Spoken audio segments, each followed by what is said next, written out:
Yung mga igsuon ang gibati ni Haring Herodes guilty, no? Guilty tungod kay nasayod man siya nga si Juan nga magbubunyag matarong ug maayo nga tao. Apan tungod sa iyang garbo, tungod sab sa iyang estado ug posisyon sa katilingban, dili niya gusto nga ipaubos ang iyang kaugalingon. Mao nang namong si Juan ug iyang gipapunggutan sa iyang mga ulo aron ihalad ngadto kang Herodias, ang asawa sa iyang igsuon nga si Felipe, no? Sa atong nadungog sa ebanghelyo, si Herodes dili gusto nga murag gipulan siya sig paminaw ni Juan nga dili maayo ng imong gibuhat tungod kay mauni mo na, no? Dili maayo ng imong gibuhat kay ang imong giasawa, ang imong gikabit, ang imo rang ang asawa ra sa imong igsuon. Mao nang sa kaadlaw nahitabo kining maong panghitabo nga dili unta angayan pa sa kamatayon ni Juan patungod sa garbo sa tao. Mao nay nahitabo kang Juan Bautista. Sa atong kinabuhi mga igsuon, naasad tay mga guilt feelings. I am very sure nga matag higayon nga kita magbuhat og dili maayo. The little voice that is in us na naasulod sa atong kasing-kasing would really tell us nga sayop ang atong gibuhat, no? Unya og sayop ra bang atong gibuhat panington dayon ta, murag usahay magkaratol-ratol na ta, unya kusog ang buto-buto sa atong dubdub, sa atong dughan. Kinasayod man ta that this is really something wrong that I've been doing or I have done.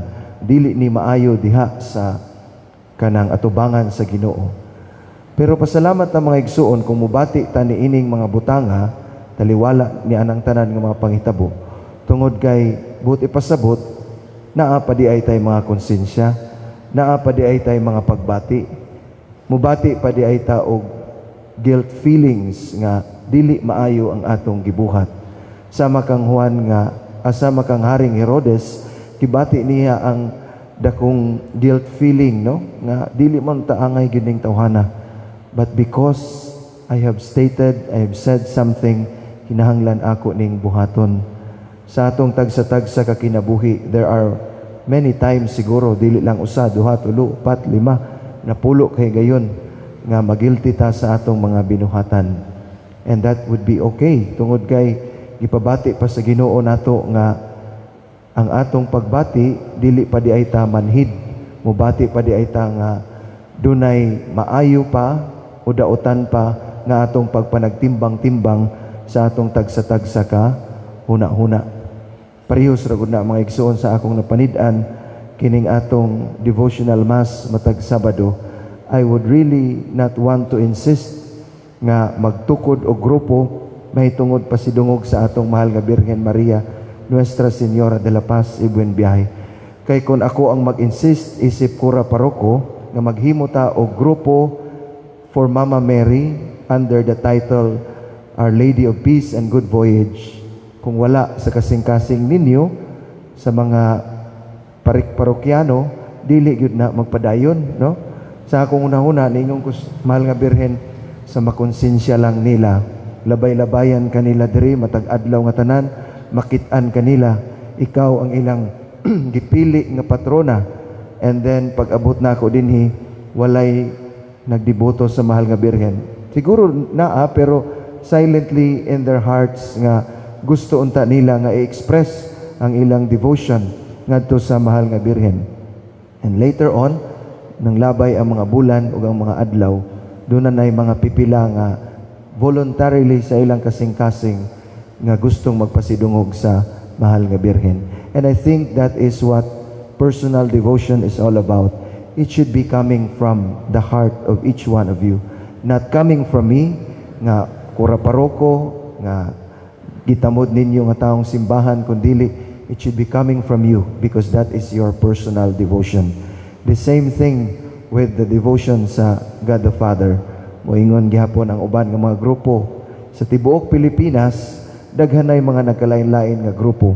But when we talk, I personally talk with Archbishop Arguelles, ang Archbishop Emeritus sa kanang Batangas. Niingon ko sa iya, I think it would be good if the devotion should be coming from the people, not coming from us nga moingon ta mauni ang inyong uniform, mauni ang inyong buhaton, mauni ang inyong isulob, kining mga bylaws and constitutions nga inyong pagabuhaton. Niingon ko sa iyaha, I think it would not be good.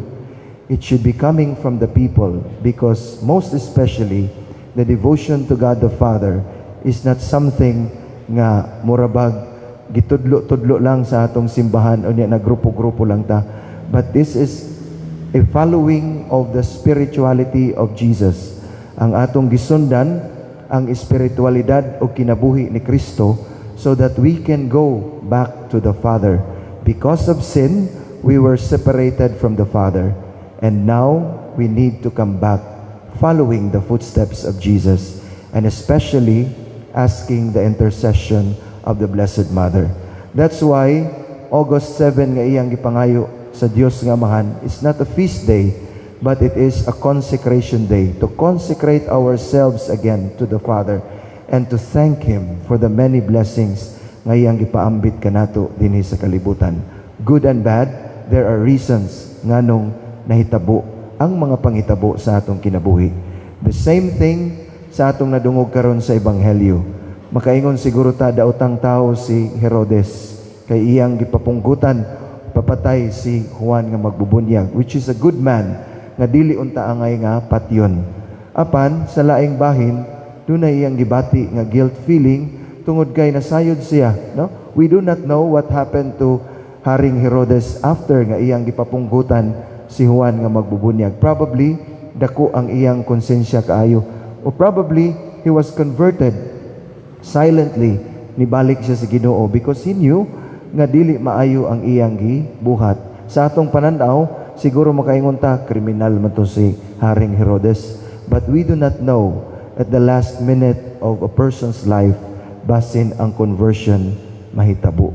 Mao na mga igsuon nining atong pagpadayon karon sa Santos nga Misa, ato sab iampo ning atong mga kabataan nga sila unta magpadayon sa ilang pagpangalagad. Di man nato sila mapugos, mga bata pa man no? Ang ilang hunahuna naapagyud sa stage nga magdula-dula na wa pay klaro ba, hindi lang nato kasab-an og dili nato pugson tungod kay ang ila labi na ang estado sa ilang kahimtang karon. Mga bata karon lahi na kaysa kaniadto, no? Kasayod ang mga ginikanan ana ug ang mga lolo ug lola alas 6 mubagting ang kampana, muuli na muamin. Karon dili naman muamin gani kay wala na may amin-amin tungod sa pandemic, among-among sa tong pandemic, no? Dili na magpaamin. So wala na, murag hinahinay nga nawala na ang atong kultura isip mga Filipino. So ang angay buhaton kanila agakon tungod kay tan-aw mo nila magagmay pagud kaayo mga gagmitot niya, dili pa ni sila kaayo makasabot kung unsa man ang ilang gibuhat. Although nakita nila nga niya sila sa simbahan, nakita nila nga mauni ang ilang pagserbisyo o pagpangalagad, but they are too young to impose and to implement to them nga mauni inyong buhaton, mauni inyong buhaton. No, the disciplinary act kaniadto og karon lahi na. Imo ni silang kasab-an, katawan lang kay kahuman, di ba? Ni ang mga ginikanan.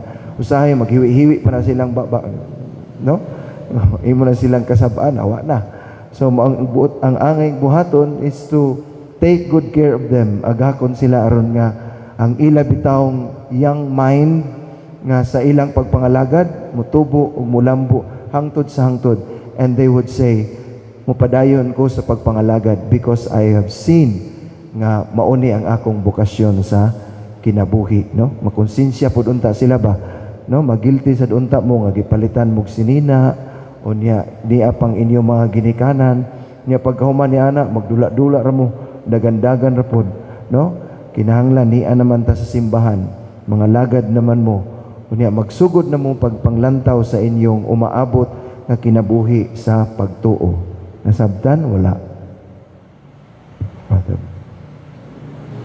Sige.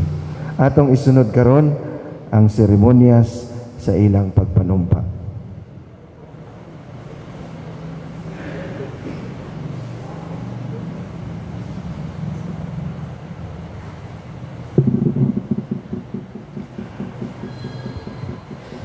Gihangyo ang buot manumpa nga mga alagad sa altar nga moduol at ubangan sa altar.